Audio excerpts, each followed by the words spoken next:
முச்சுடர் களுமொழி முயங்குற அளித்தருள் அச்சுடராம்சபை அருட்பெருஞ் ஜோதி முன் 59ஆம் அடியில் என்றாதிய சுடர் என்று வந்து அடாதித்தனை குறித்ததுடன் மற்ற புற ஜோதிகளையும் சுட்டினவாம்.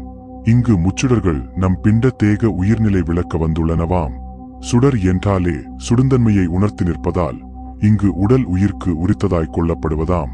இந்த உடலில் உயிர் சக்தி சூடாய் உணரப்படுவது யாவரும் அறிந்ததே. இச்சுடுதற் குணத்தை காரணமாய்க் கொண்டே உடல், தேகம், காயம் என்ற சொற்கள் ஆக்கிக் கொள்ளப்பட்டுள்ளனவாம். இச்சொற்களில் உடற்றுதல், தகித்தல், காய்த்தல் என்றவை எல்லாம் ஒரு பொருட்பன் மொழியேயாம். கடவுச்சோதியின் சிற்றணுதான் நம் உள் அருள் விளங்கு ஆன்ம சிற்சபையாயிருக்கின்றது. அதிலிருந்தே உயிர் சக்தி விரிந்து செயல்படுகின்றதாம். அந்த ஆன்ம சிற்சபையில் விளங்கும் கடவுள் ஒளியை விளக்கு எனவும், அதன் விரிநிலை உடல் நிறைவில் சுடர் எனவும், அதன் புறத்தோங்கிய அகண்ட நிறைநிலையே ஜோதி எனவும் உள்ளனவாம். இத்தனையே அருள் விளக்கமாலையின் ஆரம்பத்தில் அருள் விளக்கே, அருச்சுடரே, அருச்சோதி சிவமே என்று குறிக்கப்பட்டுள்ளதாம். இந்நிலை முற்றும் அருளனுபவத்தில் விளங்குவது. அருள் விளங்காத அபக்குவ நிலையில் இந்த விளக்கு, சுடர், ஜோதி மூன்றும் உயிர், உடல், உலகு என திகழ்வனவாம்.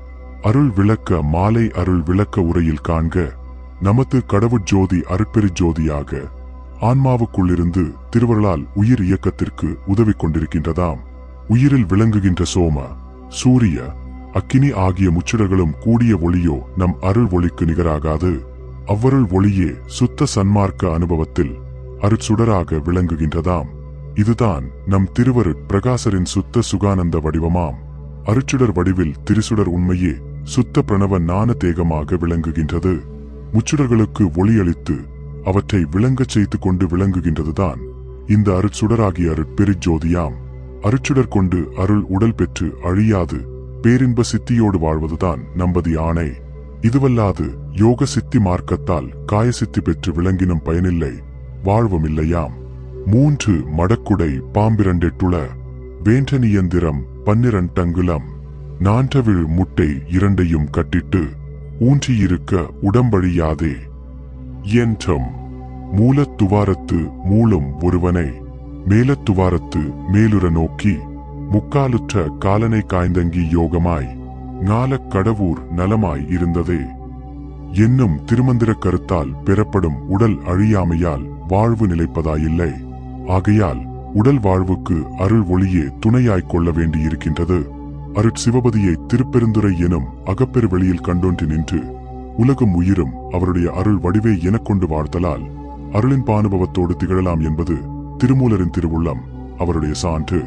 நாடும் பெருந்துரை நான்கண்டு கொண்டபின் கூடும் சிவனது குய்மலர் சேவடி தேடலறியவன் சிறப்பிலி எம்மிரை ஓடும் உலகுயிர் ஆகி நின்றானே என்பதால் இறைவனே உலகும் உயிர்களுமாகியுள்ளதையோர்ந்து அவ்விரையோடுரையும் அருட்பக்குவியும் இறையனுபவம் நீங்காது வாழ வேண்டியவனே என தெளிவாக்கப்படுகிறது.